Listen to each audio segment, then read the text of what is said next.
अगर आज भी खाली हाथ लौटा तो बेहतर होगा कि घर वापस मत आना। सबा के ये शब्द हारून के सीने में तीर की तरह उतर गए थे। सबा उसकी पत्नी थी, एक ऐसी औरत जो अब गरीबी और तंगहाली से तंग आ चुकी थी। हारून एक साधारण मछुआरा कई हफ्तों से समंदर से एक भी मछली नहीं पकड़ पाया था। घर की हालत दिन ब दिन बिगड़ती जा रही थी। मिट्टी का चूल्हा अब ठंडा पड़ा था और लकड़ी का उनका पुराना झोंपड़ीनुमा घर तेज हवाओं में कांपता रहता था। सबा के दिल में अब यह बात घर कर गई थी कि शायद उसने गलत इंसान से निकाह कर लिया है। वह भीतर ही भीतर इस सोच से घिरी हुई थी कि अब और नहीं झेला जा सकता। उसी सुबह हारून अपनी नाव लेकर समंदर की ओर निकल पड़ा। आसमान में हल्के बादल थे और समंदर शांत था, लेकिन उसके दिल में एक बड़ा तूफान था। नाव धीरे धीरे आगे बढ़ती जा रही थी और हर लहर के साथ उसकी उम्मीद डूबती उभरती रही। वहीं दूसरी ओर सबा भी घर से निकलकर समंदर किनारे आ बैठी थी। लहरों को घूरते हुए वह सोच रही थी, कैसी किस्मत है मेरी, न पैसा न चैन, और अब तो सब्र भी जवाब देने लगा है। उसने खुद से वादा किया था कि अगर आज भी उसका शौहर खाली हाथ लौटा तो वह उसे छोड़कर हमेशा के लिए चली जाएगी। वो अभी अपनी सोचों में ही डूबी हुई थी कि उसे दूर समंदर में एक नाव दिखाई दी। धूप की आखिरी किरण उस नाव पर पड़ रही थी और नाव धीरे धीरे साहिल की तरफ बढ़ रही थी। उसमें बैठा व्यक्ति और कोई नहीं, उसका शौहर हारून था। उसके हाथ में एक जाल लटका हुआ था, लेकिन दूर से यह समझ नहीं आ रहा था कि उस जाल में कुछ है या नहीं। जैसे ही हारून ने अपनी छोटी सी कश्ती को साहिल की रेत पर खींचा, दूर खड़ी सबा की निगाहें तुरंत उस ओर उठ गईं। उसकी आंखों में एक उम्मीद थी, शायद आज कुछ मछलियां ले आया हूं। मगर जब उसकी नजर खाली जाल पर पड़ी तो उसका चेहरा और भी सख्त हो गया। कश्ती की हालत भी उसकी किस्मत जैसी लग रही थी, सूनी और थकी हुई। हारून के चेहरे की मायूसी खुद बयान कर रही थी कि आज भी समंदर ने उसे कुछ नहीं दिया। उसकी आंखों में बेबसी थी और वह सबा की तरफ देख भी न सका। चुपचाप कदम बढ़ाता हुआ अपने झोंपड़ी के दरवाजे तक पहुंचा और बिना कोई बात किए अंदर चला गया। सबा कुछ पल वहीं खड़ी रही, फिर तमतमाते हुए उसके पीछे चल पड़ी। घर के अंदर पहुंचते ही उसने ताना कसते हुए कहा, पूरी बस्ती के मछुआरों के जाल आज भी मछलियों से भरे हुए थे, और एक तुम हो, जैसे समंदर ने तुमसे दुश्मनी पाल ली हो। 20 दिन हो गए और अब तक एक मछली तक नहीं पकड़ सके। हारून, जो घर की दीवार के सहारे आंखें मूंदे बैठा था, धीमे स्वर में बोला, मैंने हर रोज कोशिश की है सबा, लेकिन शायद मेरी किस्मत ही सो रही है। पर यकीन मानो, कल सब कुछ बदल जाएगा। सबा ने उसकी बात को बीच में काटते हुए कड़वे लहजे में कहा, अगर कल भी तुम्हारा जाल खाली रहा तो समझ लो मैं हमेशा के लिए इस घर को छोड़ दूंगी और अपने मायके लौट जाऊंगी। ये कहकर वह गुस्से में बर्तनों के पास जा बैठी, जैसे अब वह हारून से हर चीज छिपा कर रखना चाहती हो। थोड़ी देर की खामोशी के बाद हारून ने धीरे से कहा, सबा, मुझे यकीन है तुम मुझे छोड़कर नहीं जाओगी। सबा चुप रही। हारून फिर बोला, मुझे बहुत भूख लगी है, सुबह से कुछ नहीं खाया, क्या खाने को कुछ मिलेगा? सबा ने तड़पते हुए पलटकर कहा, खाना? कहां से लाऊं खाना? कुछ कमा कर लाते तो शायद कुछ बना भी देती। मैं भी तुम्हारी वजह से भूखी बैठी हूँ, और अब तो ऐसा लगता है कि या तो मैं अपने माँ बाप के घर चली जाऊं या फिर सीधा समंदर में कूद जाऊं। हारून ने सबा की कड़वी बातों को सुना और फिर चुपचाप उसकी तरफ देखा। कुछ पल वह खड़ा रहा, फिर बिना कुछ कहे घर से बाहर निकल गया। रात अब गहराने लगी थी। समंदर की हवा तेज थी, जैसे हर झोंका उसकी गरीबी का मजाक उड़ा रहा हो। उसकी झोंपड़ी की खिड़कियां चरमरा रही थीं, मानो खुद हवाएं भी उसे धिक्कार रही हों। जैसे ही वह बाहर निकला, घर के अंदर सबा ने तेजी से मिट्टी के उस बर्तन का ढक्कन हटाया जिसमें वह कुछ रोटियां और थोड़ा बचा हुआ सालन छिपा कर रखे बैठी थी। भूख से बेहाल सबा ने बिना वक्त गंवाए वह खाना खाना शुरू कर दिया, जैसे डर हो कि कहीं हारून लौट ना आए। इधर हारून पैदल चलता हुआ अपनी बस्ती के एक पुराने साथी शिराज के दरवाजे पर पहुंचा। दरवाजा खटखटाने पर शिराज बाहर आया। हारून ने धीमे स्वर में कहा, भाई, घर में आज कुछ भी नहीं है खाने को, अगर तुम्हारे पास थोड़ा खाना हो तो। अल्लाह का वास्ता। शिराज, जो अब हारून को मनहूस समझता था, तिरस्कार भरे लहजे में बोला, यहाँ कुछ नहीं है, और सुन, अगली बार इधर का रुख भी मत करना। हारून की नजर उसके पीछे आंगन में रखी उन ताजी मछलियों पर पड़ी जो शिराज ने दिन में पकड़ी थीं और जिन्हें वह अगली सुबह बाजार में बेचने वाला था। हारून ने उंगलियों से इशारा करते हुए कहा, भाई, अल्लाह ने तुम्हें खूब मछलियां दी हैं, क्या उनमें से एक मछली मुझे उधार नहीं दे सकते? ये भीख नहीं है। जब मेरी किस्मत जगेगी तो मैं तुम्हें 2 मछलियां लौटाऊंगा। शिराज ने हंसते हुए कहा, तू और मछली पकड़ेगा?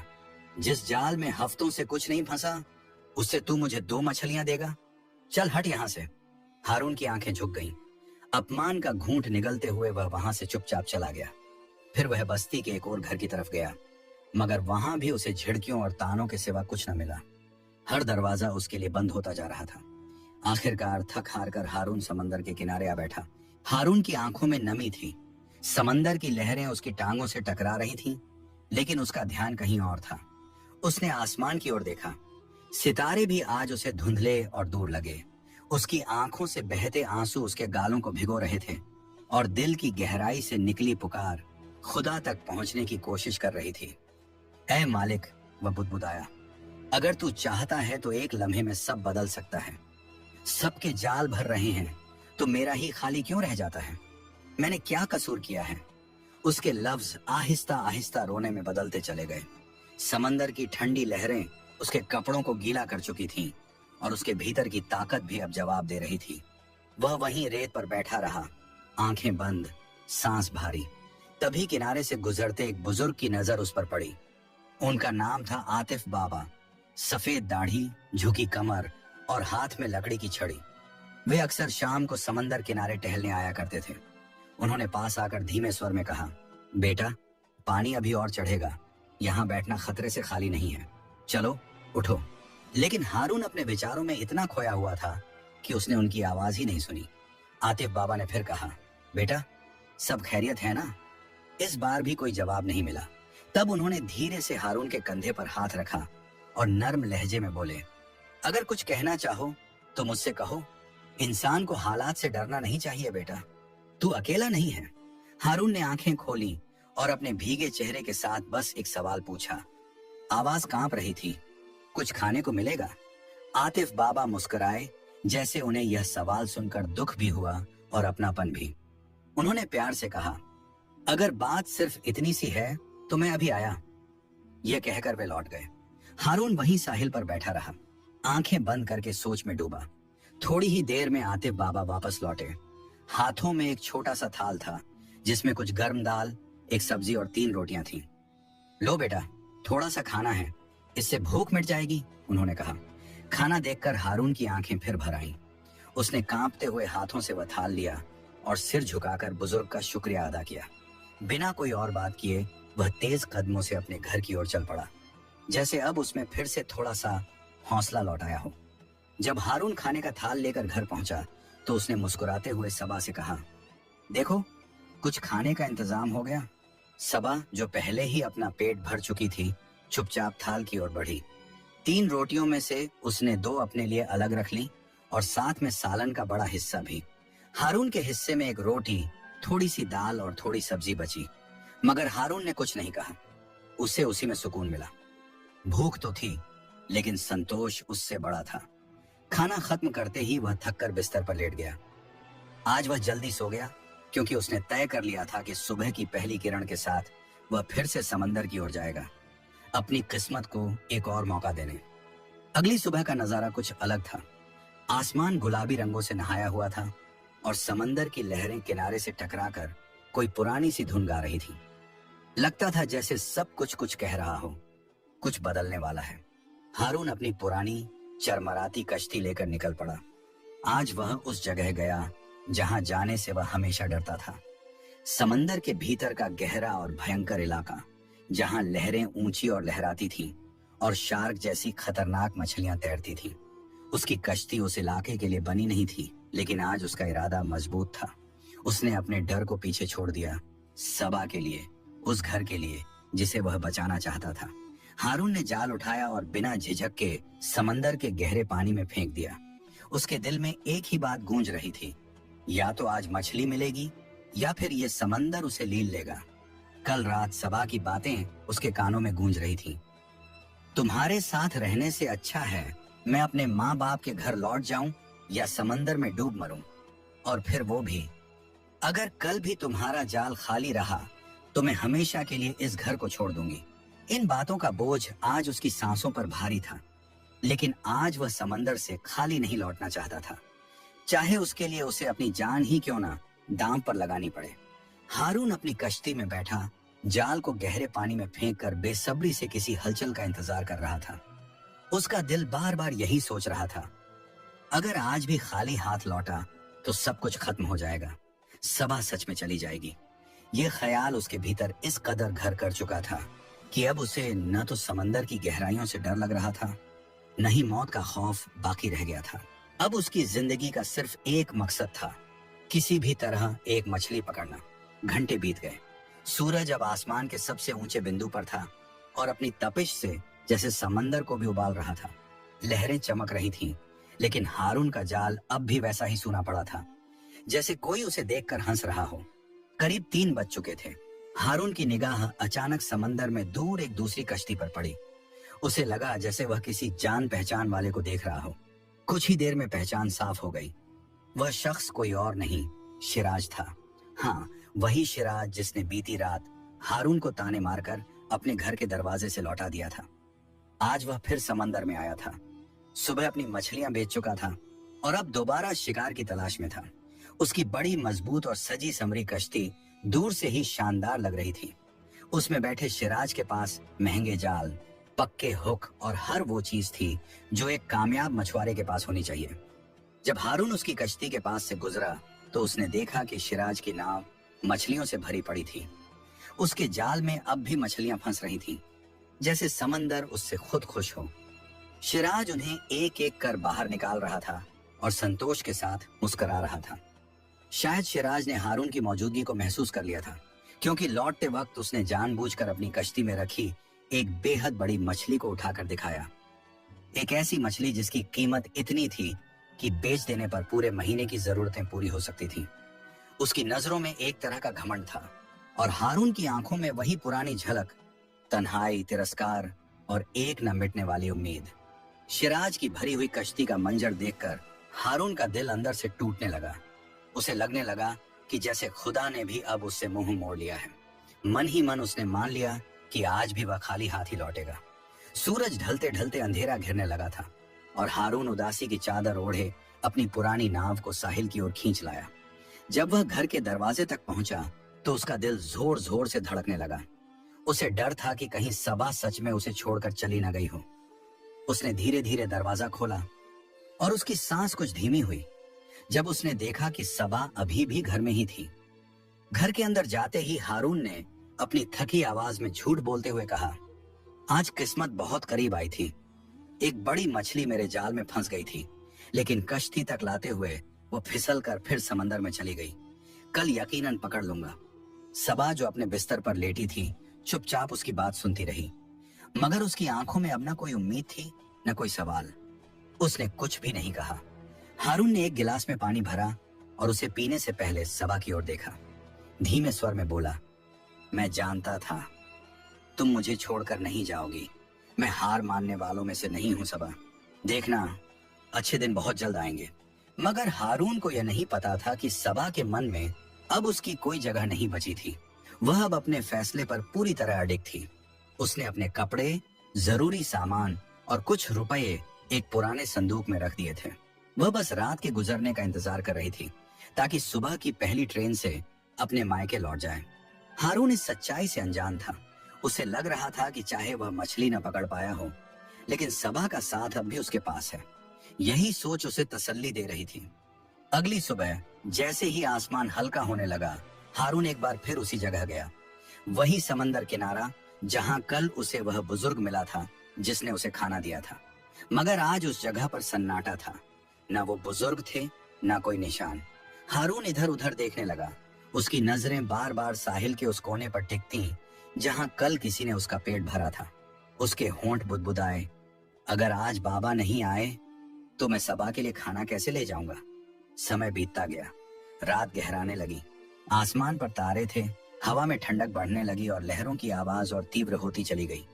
अब उस ठंडे साहिल पर बैठकर इंतजार करना सिर्फ एक बेमतलब की उम्मीद बनकर रह गया था। बूढ़ा आज नहीं आने वाला था। हारून ने थकी हुई चाल में वापस घर की ओर रुख किया। उसके कंधे झुके हुए थे, मगर दिल में फिर भी कहीं ना कहीं उम्मीद की एक चिंगारी बाकी थी। आज की रात हारून की जिंदगी की उन रातों में से एक थी जो शायद कभी भूली नहीं जा सकती। ये पहली बार था जब वह अपनी बीवी के लिए कुछ भी खाने को न ला सका था। सबा जो रात का खाना खा चुकी थी, चुपचाप सो चुकी थी, जैसे उसे अब किसी चीज से कोई मतलब नहीं रहा।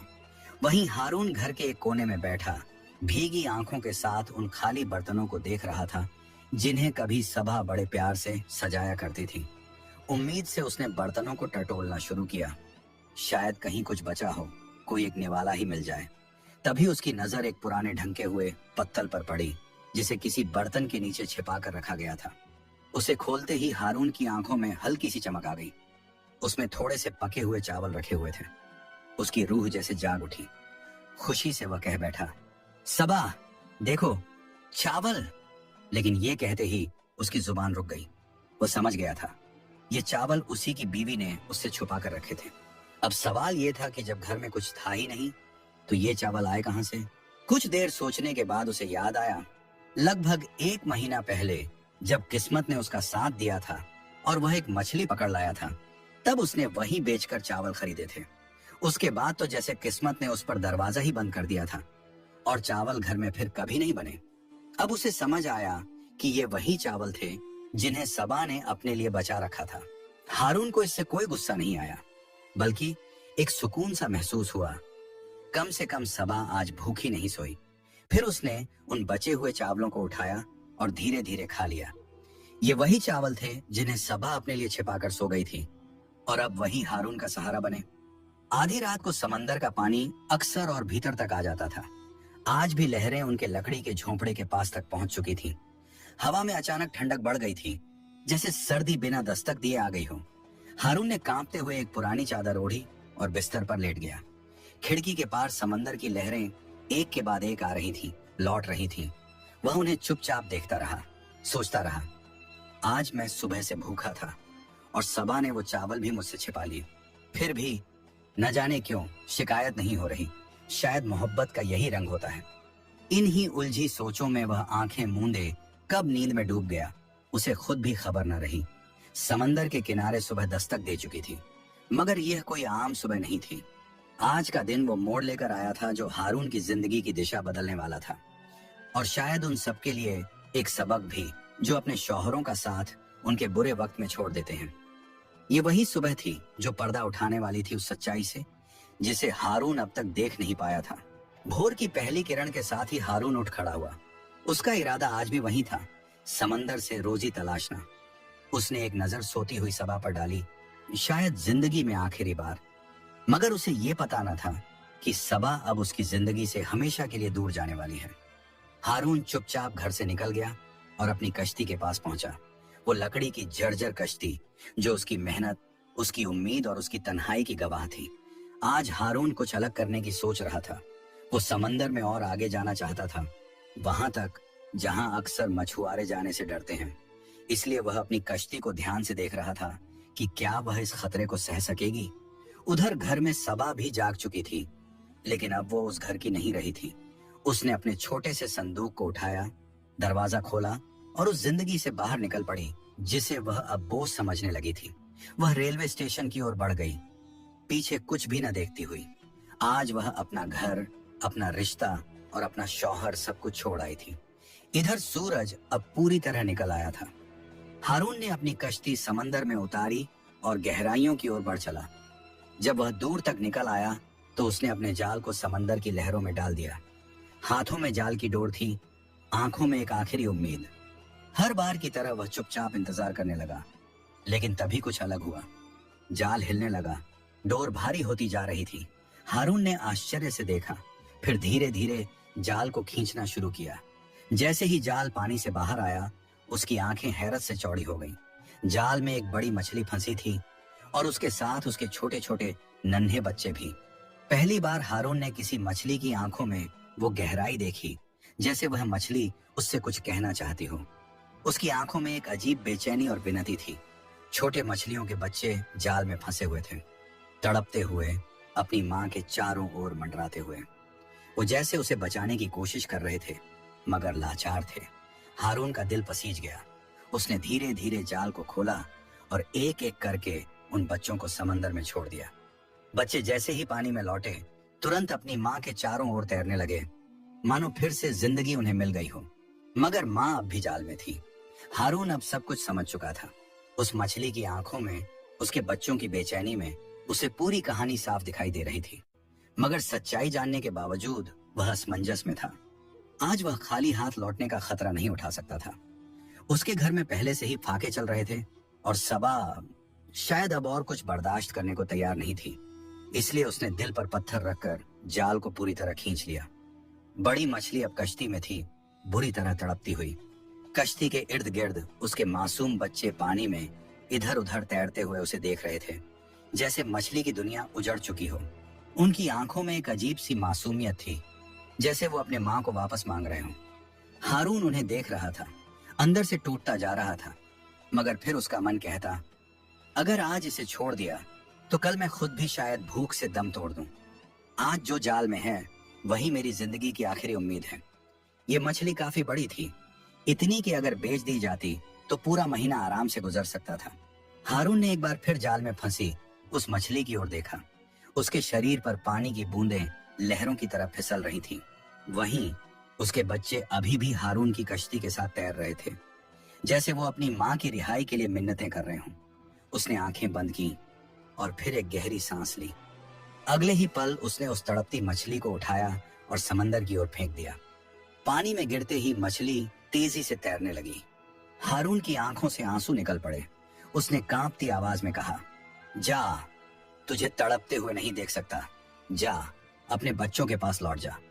उस पल पहली बार हारून को महसूस हुआ कि वो केवल एक मछुआरा नहीं है, वो एक इंसान भी है जिसके सीने में दिल धड़कता है। मछली ने समंदर की ओर जाते हुए एक पल के लिए पीछे मुड़कर देखा, मानो उसकी आंखों में शुक्रिया छुपा हो। फिर वो अपने बच्चों के साथ लहरों में विलीन हो गई। हारून चुपचाप बैठा रहा। उसकी सांसें तेज थीं और दिल किसी गहरे पछतावे में डूबा हुआ। उसने दोनों हाथों से अपना सिर पकड़ लिया और धीमी आवाज में बुदबुदाया, मैंने ये क्या कर दिया। कुछ पल तक गहरी खामोशी छाई रही। लहरों की आवाज भी जैसे थम गई थी।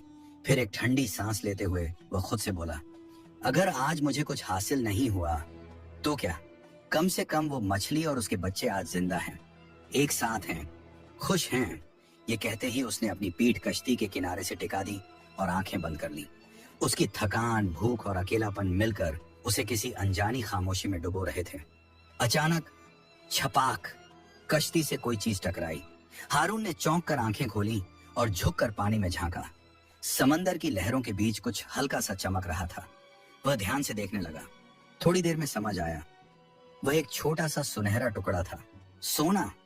पानी की सतह से वह वही बड़ी मछली उभरी थी। उसके मुंह में सोने का वह चमकता हुआ टुकड़ा था। मछली ने धीरे से वह टुकड़ा हारून की ओर बढ़ाया। हारून ने हैरानी और संकोच के साथ वह सोना ले लिया। मछली कुछ पल और रुकी, जैसे कोई संदेश देना चाहती हो, फिर लहरों के साथ समंदर में गुम हो गई। हारून कुछ पल के लिए जैसे पत्थर बन गया। उसने अपनी हथेली में रखे उस चमकते टुकड़े को देखा। अब उसे मछली पकड़ने की जरूरत नहीं थी। उस एक टुकड़े से वह कई हफ्तों का राशन, घर का सामान और बाकी जरूरतें पूरी कर सकता था। खुशी से भरकर उसने कश्ती को वापस साहिल की ओर मोड़ा और तेजी से अपने घर की ओर चल पड़ा। लेकिन जब वह घर पहुंचा तो वहां एक अजीब सन्नाटा पसरा हुआ था। दीवारें शांत थीं, कमरे ठंडे। सबा, उसने पुकारा। कोई जवाब नहीं आया। उसका दिल तेज धड़कने लगा। तभी उसे वो कड़वे अल्फाज याद आए जो सबा ने कहे थे, अगर कल भी तुम मछली ना पकड़ पाए तो मैं हमेशा के लिए चली जाऊंगी। हारून की सांस अटक गई। उसके कदम लड़खड़ाए। नहीं, ऐसा नहीं हो सकता, उसने खुद से कहा। लेकिन दिल के भीतर डर और बेचैनी बढ़ती जा रही थी। वह तेजी से बाहर निकला, इधर उधर देखा, गली के कोनों तक गया, मगर सबा का कोई निशान नहीं था। उसका माथा पसीने से भीग गया। तभी उसे याद आया, उसके पास सबा के पिता का एक नंबर था। मगर मुश्किल ये थी, हारून के पास न तो मोबाइल था, न कोई फोन, और जेब में एक फूटी कौड़ी भी नहीं थी। हारून ने अपने पास मौजूद वह छोटा सा सोने का टुकड़ा लेकर नजदीकी बाजार का रुख किया। उसने वह टुकड़ा एक सुनार को बेच दिया और मिले हुए पैसों से सबसे पहले एक सार्वजनिक टेलीफोन बूथ की ओर गया। उसके पास और कोई रास्ता नहीं था। उसने कांपते हाथों से वो नंबर मिलाया जो कभी सबा के पिता का हुआ करता था। कुछ ही सेकंड में दूसरी ओर से एक कठोर आवाज सुनाई दी। क्या चाहिए तुम्हें? ये सबा के पिता की आवाज थी, भारी और सख्त। हारून ने धीमे स्वर में पूछा, क्या सबा सबा आपके पास है? उधर से ठंडी और कटती हुई आवाज आई, हाँ वो यही है। और सुनो, अब वो तुम्हारे साथ रहना नहीं चाहती। उसने साफ कहा है कि वो अब तुम्हारा चेहरा भी नहीं देखना चाहती, और आइंदा इस नंबर पर कभी कॉल मत करना। फोन कट गया, जैसे किसी ने दिल के बीचों बीच एक चाकू घोंप दिया हो। दिन बीतते गए। हारून ने कई बार कोशिश की, कई रास्ते तलाशे, मगर सबा से उसका रिश्ता अब अतीत बन चुका था। कागजों पर भी और जिंदगी में भी सब कुछ खत्म हो चुका था। उसी शाम हारून फिर उसी पुराने साहिल पर आकर बैठ गया। अब उसके पास पैसा था, लेकिन सबा नहीं थी। उसे अब ये बात समझ आने लगी थी कि सबा शायद कभी उसकी नहीं थी। वो साथ थी, मगर साथ नहीं थी। जब जेब में कुछ नहीं था, तब वो चली गई। अगर साथ छोड़ना ही था, तो वजह कोई भी हो, हालात, वक्त या तंगी, लेकिन जाने वाले तो आखिर छोड़ ही जाते हैं। जो सच्चे होते हैं वो हालात नहीं देखते, वो साथ निभाते हैं, चाहे वक्त कैसा भी हो। जिंदगी में अच्छे और बुरे दिन आते रहते हैं, लेकिन कठिन वक्त ही असली आईना होता है। वही वक्त हमें दिखाता है कि कौन अपने हैं और कौन सिर्फ नाम के।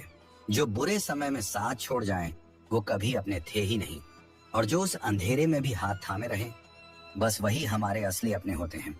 अगर आप जानना चाहते हैं कि आगे हारून की जिंदगी में क्या क्या मोड़ आते हैं, कौन से नए किरदार उससे टकराते हैं, और क्या कभी उसकी दुनिया दोबारा रोशन होती है, तो हमें कमेंट्स में जरूर बताएं। ये कहानी आपको कैसी लगी कमेंट करके अपनी राय जरूर दें। उम्मीद है ये कहानी आपको बहुत पसंद आई।